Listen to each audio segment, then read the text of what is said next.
Kahit sino, I'm grateful talaga. So, anong reaction mo kanina sinabi ni kasi naiyak ka ba? Magaling ka. Muntik na ako lumuha, grabe. Luluha na ako. Kasi ang super, and you know, after talking to Tita Cecil during our time sa set, sa taping, she's really the sweetest talaga. She's so nice, she's very encouraging. Tapos nalaman ko rin na she used to teach dati pala sa UP, diba, pang-acting. So, minsan rin I ask her like, Tita Cez, you know, anong pwedeng gawin dito, you know, kasi she's very articulate and she teaches very well. So, and she's the nicest talaga. Gusto mo rin magawa ng drama roles? Or drama roles? Medyo nasa comedy ka kasi yung gusto mong movie ng daddy mo, Dubai is a drama. Yes. Gusto ko talaga mag-drama eventually. Pero na yun kasi, mahilig talaga ako sa mga jokes, pagbiro, pag-asar, gano'n. So, I'm having fun now with the sitcom and all. And siguro, pag ready na ako, I really want to do mga drama. Sinabi ng dad mo na may hirap sa show business. Na-experience na ba yung difficulties? Meron na ba? Or medyo ngayon, light pa lahat? Sa totoo lang, never light talaga. I treat every taping day as work talaga. I prepare, I read my script, I memorize, I practice, nag-workshop rin ako. So, di naman light. Just, I'm really trying to do the best I can, always talaga. So, I won't treat it light talaga. You said those na you have to earn your own money. Ano ba ang pinsan mo to ilalagay? Or what are you planning to purchase? Or ano ba para sa sarili mo? Na yun kasi savings lang talaga. Iupunin ko na lang yung pera ko kasi in this job din naman, di mo alam kung anong mangyayari. So, you know, savings muna talaga. Habang bata pa ako, diba? Habang nagtatrabaho ako, gusto kong mag-save. You know. May nabili ka na ba sa first paycheck mo? Dati nung nasa high school ako, yung first paycheck ko ng commercial, puro mga bagay lang, mga sapatos, doon pa, kasi bata pa ako. Pero na yun, di na masyado iniipon ko talaga yung pera ko. Understandable kasi dito yung pagiging funny mo. Kasi si Tash nakita na namin yung sa Itbulaga, di ba? Ikaw lang, meron fingering side din, nakita namin dito. Okay, kasi yung character ko kasi, mahilig magpabiro, magpasar, ganun. Tapos sa tunay naman, sa real life, ganun din ako. Mahilig ako mag-asar, magbiro, mag-joke. Kaloka talaga ako, di ba? So, gusto ko ipakita sa yung mga viewers yung real side of me naman. Kasi yung nakakita yung mga viewers ay si Andres baka serious, tahimik, ganun. Pero di naman ako ganun eh. Super masaya ako lang palagi. So, yun lang. Tapos may partner ka, di ba si Heart? Medyo parang may... Si Heart kasi sa show natin, siya yung best friend ko. Sorry pa, siya yung best friend ko sa mga eksena natin, childhood friends. So, up to the people na lang to, see what they want to see or think of what they want to see. Pero, she's just my friend lang. Kamusta naman working with her? Great working with her. Heart is super nice talaga. Super nice person. We always talk.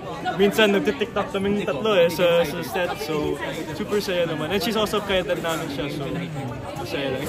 It flows very well, very easy. Humingi ka ba o binibigyan ng tip ng dad mo tungkol sa panliligaw? Panliligaw? Bawal mo ba? Ano to? Siyempre naman, kung itatanong ko siya kung may mga tips. Kasi, alam niyo naman, nagamulat. Siguro, if I go... wag na lang sabihin. Okay, no naman, if I have, a date naman, they'll tell me, ganito. Pero, nothing serious naman. She always tells me na lang, be yourself talaga. Just be yourself. Enjoy, have fun. Of course, you're aware of how much a heartthrob your dad was in the past. Yeah. Do you talk about that and what tips does he give you now na you're on that? Kaya nga, ito nga. Yung tatay ko kasi sinasabi niya na, Andres, dapat gawin mo to. Dapat gawin mo ganito. Tapos yung palagi kong sinasabi ay, Tay, Dad, gumagana lang yan para sa'yo kasi superstar ka. Diba? Pero Wala, it's the same. It's just biro-biro lang, funny. Andre, ano ko na, binawin mo na rin, how true na nag-date, nakalabas ka, nakapag-date ka, and you dated Kylie. Anong totoo na? What? Sorry po? Si Kylie, ka-Alcata, kasi. No po, I've met her with Tosh, pero dating and everything. Nakita ko rin na, I never No time for dating ka pa. Right now kasi I just started work, so just really focus lang talaga sa trabaho ko. Usapang leading lady naman, sino yung mga dream leading ladies mo? If top of mind. Wala, di ko masabi. Marami, di ko masabi. Next time na lang. Next time. Kasanayan mo na ba na kinakikiligan ka ng mga girls and even guys? Actually, di pa ako sanay sa totoo lang sa mga kiligan. Pero I'm getting used to it slowly. I appreciate it a lot palagi kasi it's nice to hear, it's nice to feel naman that people actually see me that way, and I really appreciate that kind of support. But yun lang. But I'm sure in public, nalalapitan ka namin mga nagpapapicture mo, halihan. Meron naman po, pero ano to, I'm super grateful na that gets to happen. Kasi unang-una, when someone comes up to me na gano'n and they want a picture or they at least want to converse naman, I'm very happy to entertain them naman, to have a picture with them. Kasi I just want to make their day, diba? Kung ano to, when they leave mo naman, I want them thinking na, bait naman ni Andres, diba? Like, he really made me smile today. May limitation ka ba when giving in to fan request? Like, pag kumakain ka ba, when you're talking to your family, or kung pwede wag, bigyan ng kasi.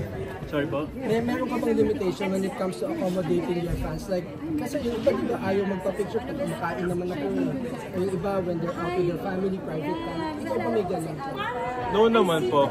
Basta when they ask me man, or when they come up to me, they're always nice talaga.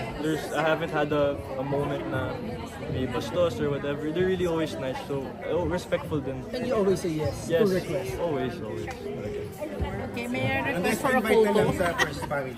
Inibitahan ko kayo para manood yung The First Family coming out July 21st. So, yun. Thank you Picture po. ka namin Kami solo. naman. Sato. Yung sato mo pala ng red, white, naman kasi. Hindi excited. Masaya ako kasi, siyempre, ginawa ko, actually, dahil gumagawa ko ng pelikula. So, nung tumawag si Aga, excited na ako. Kasi yung sinasabi na niya, yung si Charlie nandun, actually, na-introduce sila sa akin through that call, di ba? So, excited ako na magawa ko rin ng comedy. Kasi matagal na rin ako parang hindi gumagawa ng comedy. Gumawa ako ng teleserye na medyo may pagka-comedy, pero hindi pa rin katulad dito. So it's a big bonus, a blessing talaga na makakasama-sama kami ulit. Iba talaga yung kanina yung first interview natin outside. Sabi nga namin ni Ate Sel, na iba talaga yung kapag trabaho mo mag-comedy, trabaho mo nito for how many years. Pero pag gusto mo yung kasama mo, ang laki talagang blessing at bonus yun eh. Kasi nakaka-create ka pa at concerned ka sa show. Hindi ba? Concerned ka sa show na sana mapaganda at tumugal ang show dahil din sa mga kasamahan mo. That's what I mean. Kaya, I'm blessed and thankful. Okay, thank you. Next naman po sa head writer ng The First Family. Out of curiosity lang po, where does the Bake House of You came from? Bake House of You, name of the bakery business of The First Family came from?